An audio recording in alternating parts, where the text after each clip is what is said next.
आता आपण पोहोचलो आहोत टिकोना किल्ल्याच्या शिखरावर. इथून दिसतो सुंदर पावना तलाव आणि सभोवताली हिरवीगार टेकड्या. लांबवर दिसतात तुंग आणि लोणावळ्याचे किल्ले. थकवा सगळा विसरायला लावणारा नजारा. वरच्या भागात अजूनही पाण्याच्या टाक्या आहेत आणि मंदिराजवळ बसून मनात शांतता येते. अजेशसोबत अशा ट्रेकवर जाणं म्हणजे फक्त साहस नाही तर एक नातं जे अजून घट्ट होतं. असं मानलं जातं की टिकोना किल्ला 7व्या-8व्या शतकात बांधला गेला.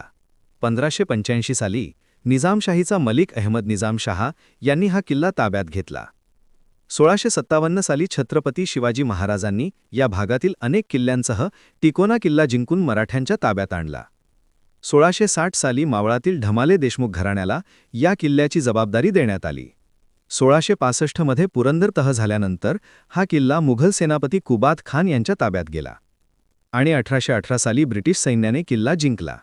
इतकं सगळं झालं तरी हा किल्ला आजही अभिमानाने उभा आहे, मराठी सामर्थ्य, धैर्य आणि शौर्याचं प्रतीक म्हणून. आता आपण परतीचा प्रवास सुरू करतोय. पायऱ्या उंच आहेत, पण प्रत्येक पावलागणिक समाधान मिळतंय.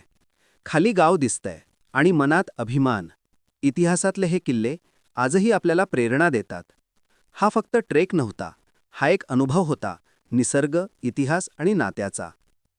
मित्रांनो, हा होता आमचा टिकोना फोर्ट एक्सप्लोर ट्रिप. तुम्हाला व्हिडिओ आवडला असेल तर लाईक, शेअर आणि सबस्क्राईब करा. कॉमेंटमध्ये सांगा पुढचा कोणता किल्ला आम्ही एक्सप्लोर करावा. मी राजेंद्र आणि माझा मुलगा अजेश पुढच्या ट्रेकमध्ये भेटूया. जय महाराष्ट्र.